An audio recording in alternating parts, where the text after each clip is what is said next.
April 8th, 1942. A date that would change the course of one young bear's life forever, and, in a strange twist of history, the fate of an entire Polish artillery company fighting in the Second World War. Now, you might think you know everything about World War II, the battles, the heroes, the sacrifices, but I'm willing to bet you've never heard about the soldier who stood over 6 feet tall, weighed 485 pounds, and had a particular fondness for beer, cigarettes, and wrestling with his fellow troops. His name was Wojtek, and he wasn't just a mascot. He was an enlisted soldier, a private, who carried ammunition under enemy fire at one of the war's most brutal battles. Before we dive deep into this incredible story, grab yourself a coffee, maybe some popcorn, settle back into your chair because what you're about to hear is going to sound unbelievable. But I promise you, every word is documented history. This is a story that'll make you smile, break your heart a little, and remind you that even in humanity's darkest hours, the most unexpected friendships can emerge. So go ahead, hit that like button, subscribe to the channel if you haven't already, because we're going back to 1942, to the mountains of Iran, where a group of Polish soldiers, far from home, stumbled upon something that would change their lives forever. Now, to understand how a bear ended up in the Polish army, you need to understand where these soldiers were coming from. And believe me, their journey was nothing short of hellish. When Germany and the Soviet Union invaded Poland in 1939, the country was torn apart, divided between two brutal regimes. Hundreds of thousands of Polish soldiers, officers, and civilians were rounded up by the Soviets and sent to labor camps in the frozen wastes of Siberia and Kazakhstan. These weren't prisoner of war camps. These were gulags, death camps in all but name, where men were worked to death in temperatures that could drop to 40 below zero, where disease ran rampant, where hope itself seemed to freeze solid. For nearly 2 years, these men endured conditions that would break most people. Families were separated, children torn from their parents, soldiers stripped of their dignity and forced to work as slave labor. The death toll was staggering. Historians estimate that around 150,000 Polish citizens died in Soviet captivity during this period. But then, in 1941, something unexpected happened. Hitler betrayed Stalin and invaded the Soviet Union. Suddenly, the Soviets needed allies, and an agreement was reached to release the Polish prisoners and allow them to form a new army. The man tasked with organizing this army was General Władysław Anders, himself a survivor of Soviet imprisonment. Under his command, roughly 80,000 Polish soldiers and their families began an exodus that would take them from the Soviet Union through Persia, which is modern-day Iran, and eventually toward the battlefields of Italy. This wasn't a simple military movement. This was a migration of desperate, starving people, many of them sick, all of them traumatized, walking through some of the most hostile terrain on Earth. They crossed mountains, deserts, faced scorching heat after years of Siberian cold. Many died along the way. It was during this grueling journey in April of 1942 that Lieutenant Anatol Tarnowiecki and some of his men from the 22nd Artillery Supply Company were traveling through the Alborz Mountains in northern Iran. They stopped at a small village, perhaps looking for supplies, perhaps just needing to rest. That's when they encountered a young Iranian boy. Couldn't have been more than 12 or 13 years old. The boy approached the soldiers cautiously. After all, these were foreign troops, armed men in a land torn by the greater war happening across the world. But this boy had something to show them, something he'd been hiding, keeping safe. In his arms, wrapped in a dirty cloth, was a small bear cub. A Syrian brown bear, to be precise, though at that moment he was hardly bigger than a large dog, his eyes barely open, his fur matted and thin. The boy explained, through gestures and the few words they could understand, that hunters had killed the cub's mother. He'd found the baby bear alone, crying, starving, and had taken him in, but he couldn't keep him. His family was too poor, food was too scarce. He wanted to sell the cub. Now you have to understand the situation these soldiers were in. They were refugees themselves, essentially, trying to rebuild an army with almost nothing. Food was scarce, supplies were limited, they were heading into an uncertain future. The last thing they needed was a baby bear. But these men, these soldiers who had lost everything, their country, their homes, many of them their families, they looked at this helpless cub and saw something else. Maybe they saw innocence that needed protecting in a world gone mad. Maybe they just saw a creature that was as lost and alone as they were. Lieutenant Tarnowiecki and his men pulled together what little money they had. Some accounts say they paid with money, others say they traded the boys some chocolate, canned food, and a few tins of corned beef. Whatever the exact trade, the deal was made, and just like that, the 22nd Artillery Company had a new member. They named him Wojtek, a diminutive of the Polish name Wojciech, which means happy warrior, or he who enjoys war. At the time, it was probably meant as a joke, something light-hearted to lift their spirits. Nobody could have predicted how pitting that name would become. Those first few weeks were tough. The cub was malnourished, weak, and needed constant care. The soldiers, these battle-hardened men who'd survived the gulags, took turns feeding him. At first, they had no idea what to feed a baby bear. Someone suggested condensed milk, so they fashioned a makeshift bottle from an old vodka bottle, fitting it with a cloth as a nipple. The little cub would suckle on it desperately, clinging to whoever held him like his life depended on it, which, in truth, it did. Peter Prentice was one of the soldiers who became particularly close to Wojtek in those early days. He'd later recall how the cub would cry at night if left alone, how they'd take turns sleeping near him to keep him calm. These men, who'd seen unimaginable horrors, who'd lost friends and family to war and imprisonment, found themselves softening around this small creature. In caring for Wojtek, they were caring for something innocent again, something that depended on them not for war, but for love. As the Polish forces continued their journey through Iran and into Iraq, Wojtek grew. And I mean really grew. Syrian brown bears are substantial animals when fully grown, and Wojtek was no exception. By the time he was 6 months old, he was already the size of a large dog and showed no signs of slowing down. He needed more than condensed milk now, so the soldiers shared their rations with him. Wojtek developed quite the appetite. He'd eat pretty much anything the soldiers ate, but he had his preferences. He loved fruit. Couldn't get enough of it. Oranges, apples, grapes, whatever they could scrounge up. But what really made Wojtek famous among the troops was his fondness for beer. Yes, you heard that right. This bear drank beer. Now, it started innocently enough. One evening, a soldier was having his ration of beer, and Wojtek, ever curious, came sniffing around. The soldier, probably thinking it would be funny, let the young bear have a taste. Wojtek loved it. From that moment on, he'd beg for beer whenever he saw soldiers drinking. They'd give him bottles, and he'd hold them in his paws, tip his head back, and drink just like a human would. But it wasn't just beer. Wojtek also developed a taste for cigarettes. He wouldn't smoke them exactly, but he'd eat them. The soldiers thought this was hilarious at first, and it became a sort of party trick. They'd light a cigarette, Wojtek would take it in his mouth, sometimes appearing to puff on it, though in reality he was just chewing it. He seemed to enjoy the process, or maybe he just enjoyed the attention it brought him. Years later, medical experts would note this was likely because bears have a natural affinity for strong scents and tastes, and tobacco certainly qualified. It probably wasn't great for his health, but in the middle of a world war, nobody was too worried about a bear's smoking habit.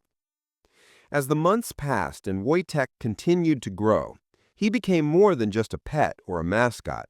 He became one of the boys. He'd wrestle with the soldiers, play fighting that looked terrifying to outsiders, but was all in good fun.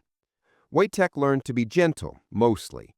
He understood these were his family, his pack, and he'd pull his punches, so to speak. Sure, they were accidents. A bear's idea of gentle play could still knock a grown man off his feet, leave him with bruises that lasted weeks, but it was never malicious. Wojtek had his own personality, his own quirks. He was mischievous, curious about everything. If you left something unattended, Wojtek would investigate it. Boots, backpacks, weapons, nothing was safe from his curiosity. There are stories of him wandering into the camp's supply tents and helping himself to whatever smelled interesting. He once broke into the bathhouse while a soldier was showering and scared the poor man half to death. The soldier ran out naked, screaming that there was a bear in the showers, and everyone just laughed, because, well, of course there was. It was just Wojtek. But life wasn't all fun and games. The Polish forces were training, preparing for combat. They were being organized and equipped by the British, getting ready to join the fight against the Axis powers. In 1943, it was decided that the Polish Second Corps would be deployed to Italy to join the Allied campaign there. This presented a problem, a big, 485-pound problem named Wojtek. The British Army had strict regulations about Army transports. No animals were allowed on the ships except for official military animals, dogs used for detection, horses for cavalry, that sort of thing. Pets, mascots, stowaways, absolutely forbidden. When the Polish company was told that Wojtek couldn't come with them to Italy, the men were devastated. Some argued, some pleaded, but regulations were regulations. For a moment, it looked like Wojtek's military career was over before it even began, that he'd have to be left behind, released into the wild, or handed off to a zoo somewhere. But the soldiers of the 22nd Artillery Supply Company weren't about to abandon their friend.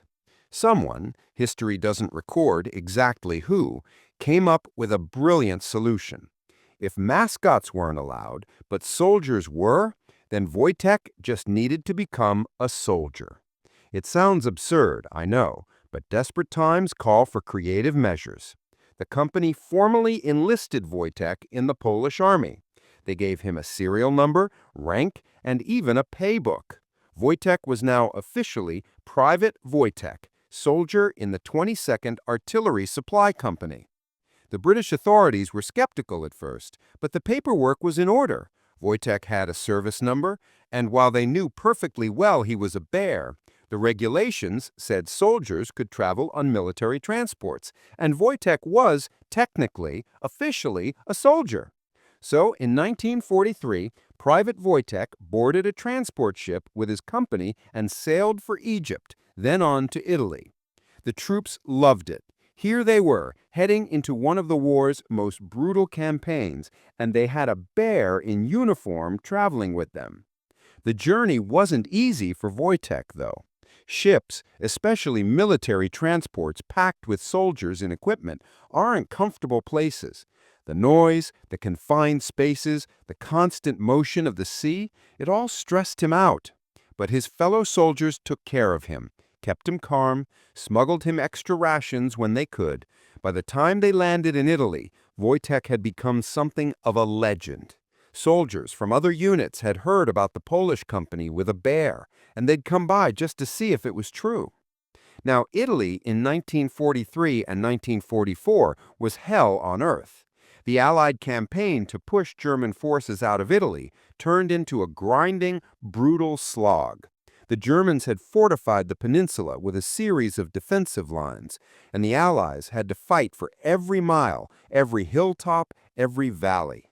The Polish Second Corps was assigned to the British Eighth Army and found themselves facing one of the most formidable obstacles in military history, the Gustav Line, and specifically a monastery perched on top of a mountain called Monte Cassino.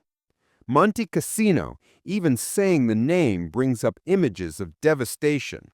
This ancient Benedictine monastery sat on top of a rocky mountain, 1,700 feet above sea level, dominating the Leary Valley below. The Germans had turned it into a fortress, part of the Gustav Line designed to block the Allies' path to Rome. From their positions on Monte Cassino, German artillery and machine guns could see everything in the valley below. Any Allied advance was met with withering fire.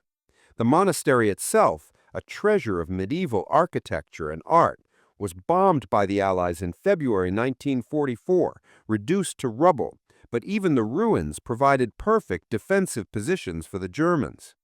4 major offensives had been launched against Monte Cassino before the Polish Second Corps got their turn. French troops, American troops, British troops, Indian soldiers, they'd all tried and failed to take that mountain. Thousands had died in the attempts. The slopes were littered with bodies, unexploded ordnance, the wrecks of tanks and vehicles.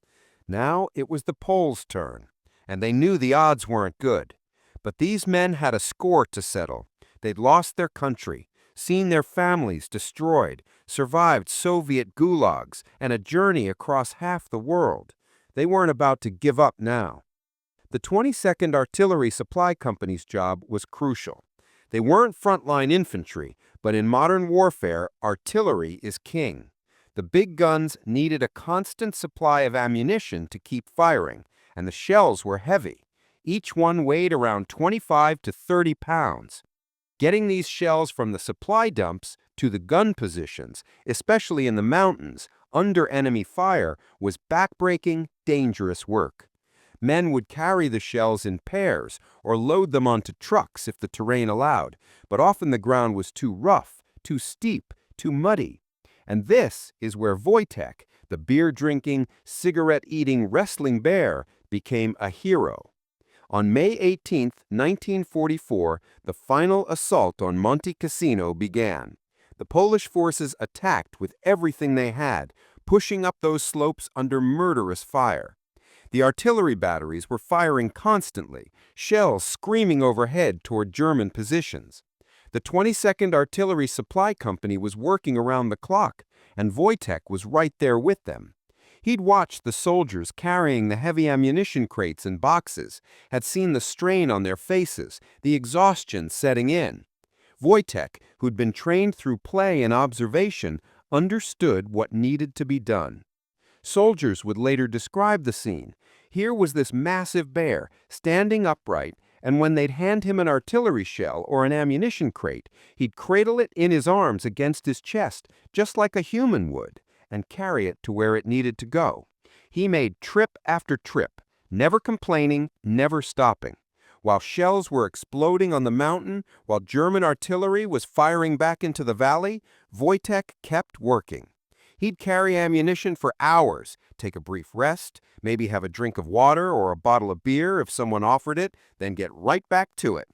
The soldiers around him were amazed, inspired even. Here was their bear, their friend, doing the work of several men, completely unfazed by the explosions, the noise, the chaos of battle. Some of the men said later that Wojtek kept their spirits up during those dark days. When you're exhausted, terrified, wondering if the next shell has your name on it, seeing a bear calmly carrying ammunition like it's just another day at work, it gives you perspective, makes you smile even in hell. The battle for Monte Cassino raged for days. The Polish troops fought with desperate courage, suffering terrible casualties. On May 18th, they made their attack and were pushed back with heavy losses. But they regrouped, reinforced, and attacked again. By the morning of May 18th, Polish scouts working their way through the ruins reported something: silence. The Germans, realizing they were about to be surrounded, had withdrawn during the night. Polish soldiers reached the ruins of the monastery and raised the Polish flag over Monte Cassino. The position that had held out against 4 previous offensives that had cost thousands of Allied lives was finally taken. The cost had been enormous. The Polish Second Corps suffered around 4,000 casualties, with nearly 1,000 killed in the battle for Monte Cassino. But they'd done it. They'd achieved what no one else could, and Wojtek had been there with them, playing his part. After the battle, word of the bear who carried ammunition under fire spread throughout the Allied forces. Journalists came to write stories about him. Photographers took pictures. Wojtek became famous, a symbol of the Polish fighting spirit, of loyalty and courage in the face of overwhelming odds.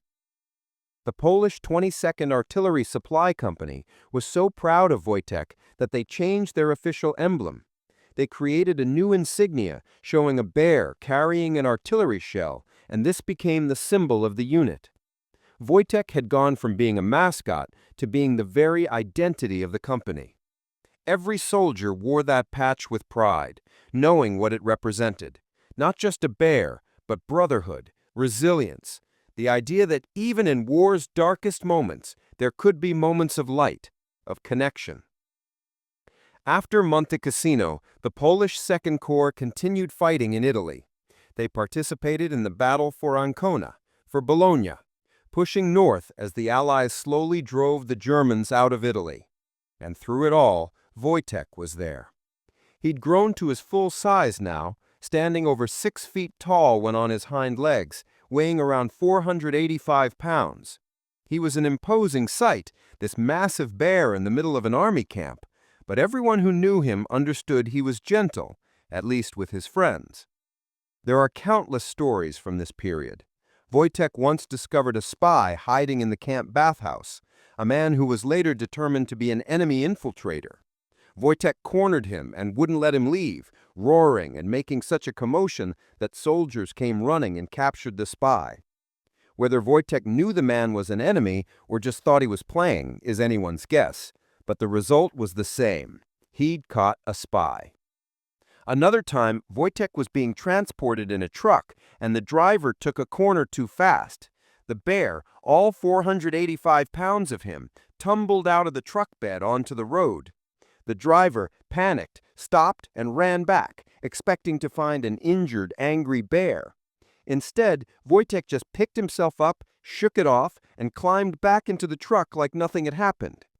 Bears are incredibly tough animals, and Wojtek was no exception. But as tough as he was, Wojtek had a soft side. He loved music, particularly the accordion. When soldiers would play music in the evenings, Wojtek would come and sit near them, swaying slightly to the rhythm. Polish folk songs seemed to be his favorite, though whether that was genuine preference or just what he heard most often, nobody could say. He'd also grown attached to certain soldiers, seeking them out for attention, for play, for comfort. Peter Prentice remained one of his closest friends throughout the war, often sleeping near Wojtek's enclosure, the bond between man and bear as strong as any military brotherhood. The war in Italy dragged on through 1944 and into 1945. By spring of 1945, it was clear that Germany was collapsing. The Soviet armies were closing in on Berlin from the east, the Western Allies were crossing the Rhine and pushing into Germany from the west, and in Italy, the Germans were falling back toward their final defensive positions. On May 2, 1945, German forces in Italy surrendered. 6 days later, on May 8th, Nazi Germany surrendered unconditionally. The war in Europe was over. For the soldiers of the Polish Second Corps, victory was bittersweet. Yes, they'd helped defeat Nazi Germany. They'd fought with honor and courage on multiple fronts. But their homeland, Poland, was now under Soviet control. The same Soviet Union that had imprisoned them, that had worked them nearly to death in the gulags, now occupied their country. Many of these soldiers couldn't go home. To return to Poland would mean imprisonment or execution as enemies of the communist state. They were men without a country, victorious in battle, but defeated in their larger goal of freeing Poland. The Polish Second Corps was eventually relocated to Scotland in 1946. The British government had agreed to resettle Polish soldiers who couldn't return home, offering them the chance to start new lives in Britain. For Wojtek, this meant another long journey, another sea voyage, but this time to a colder, damper climate. Scotland must have been quite a change from the warm mountains of Iran and Italy where he'd spent most of his life. But what do you do with a 485-pound bear in peacetime Scotland? The soldiers couldn't keep him in their barracks, and as the company began to demobilize, as soldiers started returning to civilian life, it became clear that Wojtek needed a permanent home. The men were heartbroken, but they knew they couldn't give him the care he needed anymore. After much discussion, it was decided that Wojtek would go to the Edinburgh Zoo. In 1947, Wojtek was transferred to the zoo. And just like that, his military career was over. The soldier who'd carried ammunition at Monte Cassino, who'd survived combat and traveled across 3 continents, was now a zoo exhibit. The transition must have been confusing for him. Instead of the constant activity of an army camp, the camaraderie of his fellow soldiers, he was in an enclosure, watched by strangers through bars. But his soldiers didn't abandon him. Polish veterans living in Scotland would make regular pilgrimages to the Edinburgh Zoo to visit Wojtek. They'd talk to him in Polish, bring him cigarettes and beer, though the zookeepers weren't always thrilled about the beer part. Wojtek would respond to his name, would get excited when he heard Polish being spoken. When his old friends from the 22nd Artillery Supply Company would visit, he'd stand up on his hind legs, reach through the bars, trying to embrace them. The sight of these aging soldiers, many still wearing their army jackets with the bear insignia, visiting their old friend, often moved observers to tears. The Edinburgh Zoo initially didn't quite know what to make of Wojtek. His habits were unusual for a bear. He'd sit upright like a human, he'd wave at crowds, and if anyone tossed him a bottle, even an empty one, he'd catch it and pretend to drink from it, tilting his head back in that familiar gesture. The zookeepers noted that he seemed to prefer human company to that of other bears, which makes sense. He'd been raised by humans, had spent his formative years surrounded by soldiers. To Wojtek, humans weren't scary or dangerous. They were family. Wojtek lived at the Edinburgh Zoo for 16 years. As the years passed, fewer veterans made the journey to see him. Some had moved away, scattered across Britain and beyond. Others aged, health failing, unable to make the trip. And some passed away, taking their memories of their time with Wojtek to their graves. But those who could visit did, right up until the end. On December 2, 1963, Wojtek died. He was 21 years old, which is a respectable age for a Syrian brown bear, though some can live into their 30s in captivity. The exact cause of death isn't recorded in detail, but accounts suggest he simply died of old age, his body finally giving out. When the news of his death reached the Polish veteran community, there was genuine mourning. This wasn't just a bear dying. This was the last living link to their wartime brotherhood, to that time when they'd been young men fighting for their country's freedom, when they'd had a bear as their comrade. Newspapers in Britain and Poland carried the story. The bear who'd been a soldier, who'd carried ammunition at Monte Cassino, who'd become a legend in the Polish army, was gone. The Edinburgh Zoo received letters from around the world, from people who'd heard Wojtek's story, who'd been touched by this unlikely tale of friendship between men and bear. But here's the thing about legends. They don't really die. Wojtek's story lived on, passed down through the Polish community, through military history, through anyone who heard about this remarkable bear. And as the years went by, as the generation who'd fought in World War II began to pass away, there was a movement to ensure Wojtek wouldn't be forgotten. In Edinburgh, the city where Wojtek spent his final years, a memorial was proposed. It took years of fundraising, planning, and community effort, but finally, in 2015, a bronze statue of Wojtek was unveiled in the West Princes Street Gardens, right in the heart of Edinburgh. The statue shows Wojtek standing upright, a Polish soldier beside him, their bond clear in the sculpture's composition.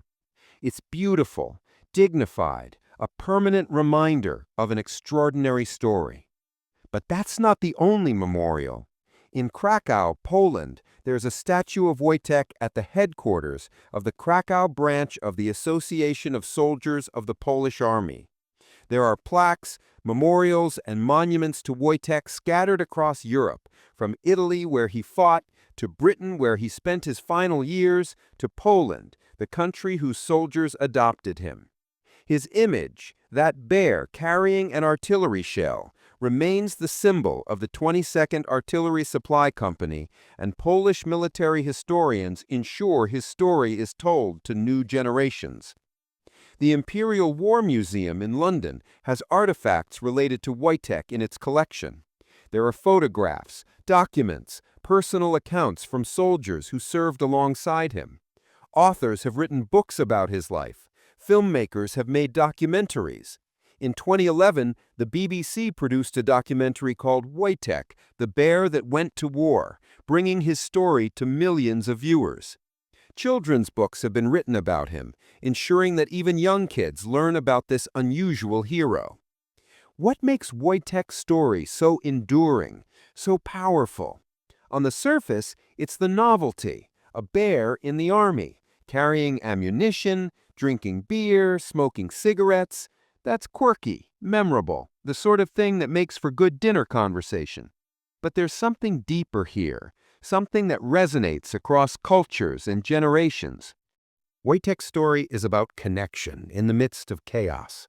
These Polish soldiers had lost everything: their country invaded and occupied, their families scattered or killed, themselves imprisoned and brutalized in Soviet gulags, then marched across half the world to fight a war that would leave them without a home to return to. In the midst of all that suffering, they found a helpless bear cub and chose compassion over pragmatism. They didn't have to take him in, they certainly didn't have to care for him the way they did, but they chose to, because in caring for Wojtek, they were nurturing their own humanity. And Wojtek gave back. He gave them joy in a joyless time, laughter when there was little to laugh about, companionship when they were far from home. He worked alongside them at Monte Cassino, not because he understood the politics of war or the importance of that strategic position, but because that's what his family was doing, and he wanted to help. That's pure. That's loyalty in its simplest form. There's also something deeply moving about how these hardened soldiers, men who'd killed and seen their friends killed, who'd endured torture and starvation, could be so gentle with a bear. They wrestled with him, played with him, treated him not as a tool or a weapon, but as a friend. In many ways, Wojtek represented everything they were fighting for: innocence, loyalty, the bonds that make life worth living. The story also speaks to our relationship with animals, particularly in times of crisis. Throughout military history, animals have served alongside humans: horses, dogs, pigeons, even dolphins and sea lions in modern times. But Wojtek wasn't bred or trained for military service. He was a wild animal who became domesticated through love and circumstance, who chose to stay with his adopted family even when he grew large enough to leave if he'd wanted. That choice, if we can call it that, is profound. And finally, Wojtek's story is one of resilience. He was orphaned as a cub, should probably have died in those mountains of Iran, but he survived. He crossed deserts and seas, lived through one of history's bloodiest battles, adopted to peacetime captivity, and lived a long life by bear standards. His life paralleled the journey of the Polish soldiers who adopted him. Both started in desperate circumstances, both endured incredible hardship, both survived when the odds were against them. Today, if you visit Edinburgh, you can see that statue in Princes Street Gardens. If you go on a nice day, you'll see families having picnics nearby, children playing, tourists taking photos. Most of them probably don't know Wojtek's full story, might not understand the significance of that bronze bear and soldier. But for those who do know, for the descendants of those Polish soldiers, for military historians, and anyone who takes the time to read the plaque, Wojtek stands as a reminder. He reminds us that war, for all its horror, doesn't extinguish our capacity for love and kindness. He reminds us that the bonds we form, whether with other humans or with animals, can sustain us through the darkest times. He reminds us that heroism comes in many forms, that sometimes the bravest thing you can do is to carry on, do your job, support your friends, even when the world is exploding around you. The men of the 22nd Artillery Supply Company are all gone now. The last veterans of Monte Cassino have passed away, taking their first-hand memories with them. But they left us Wojtek's story, preserved in photographs and documents, in statues and memorials, in the proud insignia of a bear carrying an artillery shell. And as long as we keep telling this story, as long as we remember Private Wojtek, soldier of the Polish army, those men and their bear live on. So next time you're feeling overwhelmed, next time you think your problems are insurmountable, remember a group of Polish soldiers who'd lost everything but still found room in their hearts for a helpless bear cub. Remember that bear who could have lived a simple life in the wild, but instead chose to follow his friends into hell and back. Remember that even in war's darkest moments, there's space for compassion, for friendship, for joy.